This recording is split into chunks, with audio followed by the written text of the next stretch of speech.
Welcome, everyone. My name is Sarah Mansberger from KRESA. I am so excited to bring to you a Career Chat Challenge today with a really special guest, Coach Bates, head men's basketball coach for Western Michigan University. Welcome, Coach Bates. Thank you. Thank you for having me. Good morning. We are so thrilled to have you here. We want to just start. Tell us a little bit about yourself. We know you're a basketball coach, so tell us, who are you, who do you work for, and a little bit about your job. Sure. Obviously, as you mentioned, my name is Clayton Bates. I'm the head basketball coach at Western Michigan University. This is my first year as the head coach at our university. This is my 18th year overall at Western Michigan University. Well, you picked an interesting time for a new job. I know March was your start date, right? Your starting month. Right in the middle of everything that's gone crazy in this world. Without a doubt, it's been a unique challenge, but not just for me, but for everybody. No matter what you do, this is a crazy, unique time in the world, and we're all trying to figure out the best way to get through it. Well, we'd love to hear a little bit about your journey to get to this coaching position here at Western Michigan University. And I want to ask you a little bit about your background. You know, when we talk to folks in our career chat challenges, we always like to understand what have been some of your steps that you've taken on this journey to get here. And I would really be curious, especially I know there's so many young people who are involved in the world of athletics and, you know, want to be athletes or involved in coaching in some capacity. Tell us a little bit about your training. Where have you learned to do this type of work? And I'm curious about formal education and some of the things that you've learned in the job itself. Sure. I grew up in Gainesville, Florida. My dad was a professor at the University of Florida. That's the only job he ever had. I was lucky enough to play basketball at the University of Florida. I got to play in my hometown, which was really a dream come true for me. After I finished playing, I thought I wanted to coach. It's not an easy path to take sometime in the or at the college level. My coach, after I finished playing, offered me a job. He left the University of Florida and became the head coach at the University of Illinois. So after I graduated, earned my degree from the University of Florida, I went to the University of Illinois. I earned my master's degree at the University of Illinois. I was only there for 1 year. Then I moved back down to Florida for 3 years to coach at Jacksonville University. And then in a small world, I became an assistant coach at Western Michigan, and I've been here, like I said, for 18, 19 years. I think I've been 23, 24 years now as involved in college athletics as a college coach. It's been a great experience for me. I've learned an awful lot. One of the things that's maybe a misconception is, when you're a coach, you think you sit at your desk and draw plays all day and figure out fancy defenses and how to do that, but there's a lot of parts that go with it. Maybe the biggest thing is how to relate to people, how to work to people, how to build a cohesive team, how to get everybody on the same page, everybody working towards the same goal, and that's a unique thing about coaching. Very similar to people involved in academics and everything like that. I think it's about having a good team and a good way about doing things. So I hear so many steps on that journey that you've both been in the classroom in some pretty serious ways. You went to graduate school, you got a master's degree, and also you talked about a number of different times you had to move and go be in a new environment and a lot of that on the job learning. I'm curious, you start to talk about some of the misconceptions. You think a coach is sitting there drawing plays, right? But really you're talking about that people side of the job. I'd be so curious, what are some of the things, and maybe you can hit on at least two for us, two things that you just love about what you get to do each day? I think one of the things that I love about coaching is my ability to have an impact in young people's lives. Mm-hmm. I think it's a huge responsibility that we have as coaches, as mentors of our young men. Certainly helping these guys succeed in all facets of their life. Obviously, the basketball is very important to them, but their academic success, their social success, their maturity as a young man, helping and being a part of that is really gratifying for me. And quite honestly, the challenge It takes a lot, the critical thinking, the decision making, the ability to interact with others, to understand people are different, understand that that we all are motivated by different things. And how do we do that and form a group of young men who are committed to having the best team and the most success possible? You sound like a teacher, right? I hear you talking about the success of young people and investing in them. And you also named a couple of skills that are so important. You talked about critical thinking and decision making. When you think about how you use those in your day-to-day, can you tell us a little bit more? What are some of the tasks or things that you do in your day-to-day work that help you be successful? Maybe where you're using your critical thinking or using decision making. Yeah, sure. I think when you're a basketball coach or you're a coach or a teacher or whoever, I think whatever you do, there's part science to what we do. There's some facts that you want to follow. There's also a little bit of an art behind it. Not everything goes as planned. And I think really being able to adapt, really being willing to change. We talk to our young men a lot about we can only make the best decisions possible at the time, given the information that we have. And sometimes those decisions don't work out, but we made the decisions for the right reasons. And we really talk to our guys about that. If it doesn't work out, we'll adjust, we'll learn, and we'll grow, which is important. But I think the thing that we talk about to our young men about that hopefully can help our students is, you have to be willing to fail to grow. That's really where you expand who you are as a person, who you are as a student, who you are as a basketball player. And sometimes we're afraid to fail because we don't like messing up. We don't want to do well at something. And that's okay. But we ask our guys to be willing to fail enough to grow. You're a basketball coach and we haven't talked at all about the game itself yet, right? I hear you talking so much about really learning skills, and you talked about not being afraid to fail and making the best decision with the information you have in front of you, and that brings to mind critical thinking, really analyzing information in front of you, exercising your reasoning, right? What is it that I have in front of me so that I can help to make some of those great decisions? I just really appreciate you emphasizing some of those things that, I think sometimes you hear this as a young person and go, how is this really going to, apply in my life? But I hear you using those a lot in your job. There's no question about it. I think so many things transfer from the academic world to the sports world or in all of our lives. We think, being on time is really important. We think showing up and doing as good as you can at whatever task that it is important. We don't have a one standard for all 15 guys on our team in certain things. We just want our guys to show up and try to do their very best at whatever it is, whether that's academically, socially, how they represent themselves, their team, their family, the university. There's not a cookie cutter approach to a lot of things, but all of us have abilities. All of us have gifts. All of us have shortcomings. But being able to understand that and accept that from each other and accept that from ourselves, hopefully allows us all to grow. I love that. And I've heard you use the word grow and growth so many times. And so I'm going to ask you a question that maybe has challenged you to grow just a little bit. We asked you some of the things that you love about your job.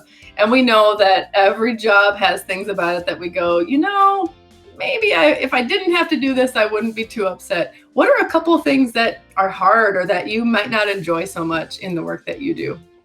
Personally, for me, I have a couple teenage daughters. Not right now. I don't have to as much, but there is a lot of travel required with my job, and leaving home and not being home at dinner, missing events that they do that they're important to them.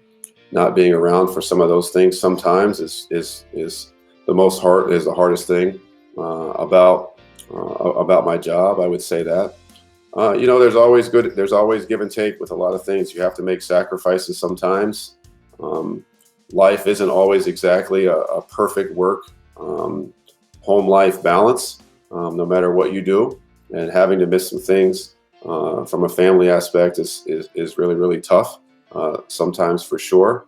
And obviously, I think all of us that are involved with young people, the fear of letting someone down, or fear of not being there for someone, or fear of not finding a way to push the right button, or to motivate somebody, or to get the best out of somebody, is tough. It's tough. You never want to feel like you didn't do enough, and that the weight of that, the pressure of that, sometimes is difficult to deal with.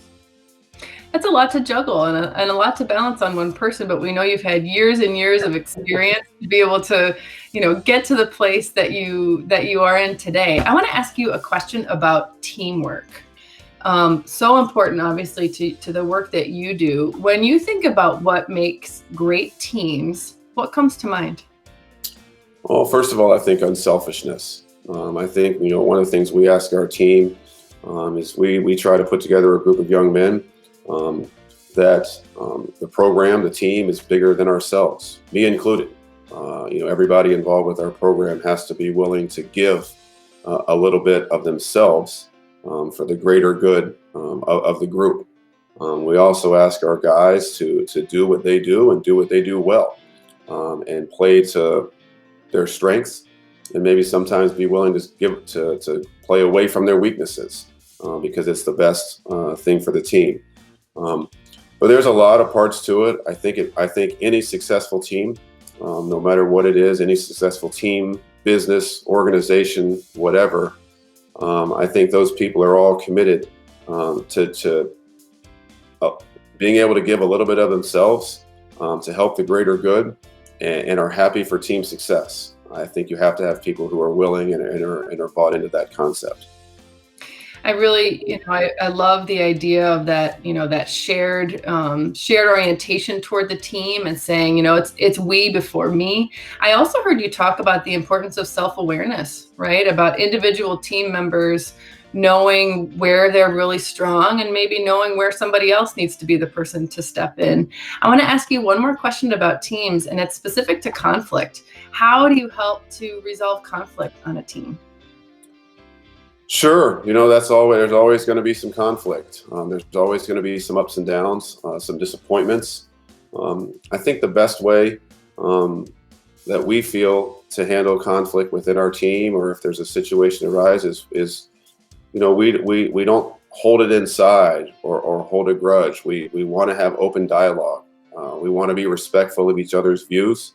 We want to have an understanding of what we want to be about as a basketball program, and how the decisions that we make fit into those things.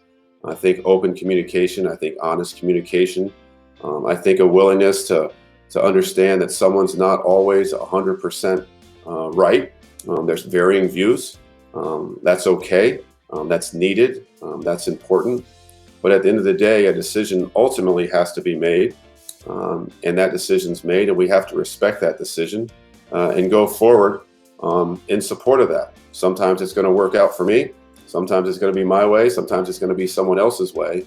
But that's the way any successful family, business, organization, I think that's the only way. I think the worst thing you can do is hold it in and not address it, because I think it only mushrooms from there. Boy, have you really just helped us understand the importance of both communication and collaboration, and working on those things together. I'm so curious, kind of away from the team side, I want to understand a little bit more about your background. So if you can help imagine yourself as a middle school student, just a couple of years ago, I want you to think, what were some of those, I know sometimes it can be hard for young people saying, I know just what I want to do. I want to be involved in the world of athletics. And I've got some of the, school subjects that might be in front of me that, maybe they're not my favorite, or maybe they are somebody's favorite. But I'm curious, when you were in middle school, when thinking back, what are some of those core subjects, things like, math or language arts, science, social studies? What are some of those things that maybe you were learning in middle school that you actually use in your work today? Sure, I love math. I still love math today. I love doing math. I love helping my daughters with their homework, though it's getting kind of challenging. I think I'm losing a step in that. But I love math. I love numbers. I use numbers, I use statistics, percentages all the time with our team as a coaching method, as a way to maybe make things easier for them. And so I'm a big math guy. When I was younger, I didn't like reading. I wasn't someone who just said, "Let me get a bunch of books and read them." I wasn't crazy about that. Now I can't read enough. But what we do, from what you could take anything from social studies. We talk to our guys a lot about history, about things that have gone on in the past. Certainly, there's a lot of things that are going on in our country right now that you can use to talk to your team about how conflict happens, how we can resolve it, how there's differing views. I think you can take, candidly, I don't use a lot of science in my job right now, but our strength coach does. He obviously has a huge background in science, and our medical staff has a huge background in science. So if you want to be in athletics, whether you want to be a coach or a trainer or a strength coach, a lot of different things. We have people that are really good at video at what we do. There's a lot of things you can take from your middle school days, your high school days, your education growing up that are certainly going to apply. I write a lot of letters right now. I write a ton. And I've become a better writer, but I'm a lot better writer now than I was, certainly in middle school and certainly even 5 years ago, because it's something I have to be good at, and I need to be able to carry those skills forward to communicate the message of our basketball program. It really sounds like the learning didn't stop for you when you left school. I heard you say, math has been something you always loved and you use it now, but reading and writing weren't your favorites, and now they're so important to you. And just, what a neat thing to remind us all that, we really are lifelong learners, and it really is important to keep that top of mind for ourselves. I have one last question for you, which is this. What advice would you have for a young person who's interested in basketball or being an athlete or getting involved as a coach? What advice would you have to give to that person? Sure. I think if any of those career paths you want to go on, or any career path you want to go on, it takes a commitment to that. It takes hard work. It takes being able to deal with setbacks. It takes being able to. One of the things we tell our guys is, if you want to do something that other people want to do, you've got to be willing to do things other people aren't willing to do. And sometimes that's hard. Sometimes it's hard when the peer pressure, we're all doing this, but I want to do that. Sometimes it's hard to say no to that. Sometimes it's hard to say, I can't do something over here that sounds good or is going to be fun, because tomorrow I have something else that's really important to me that I want to be ready for, whether that's a game, whether that's a test, no matter what it is. But I think you have to be true to yourself. I think you have to be true to your goals. I think you have to be comfortable in your own skin. And you can't have blinders on, but you've got to have focus about what you want to do if you want to be successful in anything. Coach Bates, we love the message. I hear a lot of self-management coming out right there, right? The importance of really knowing who you are and where you want to go. Thank you so much for helping us understand a little bit about your journey and what it takes to succeed in the world of athletics. We really appreciate it. Thank you so much for having me, and I really appreciate the opportunity. Take good care. Thank you.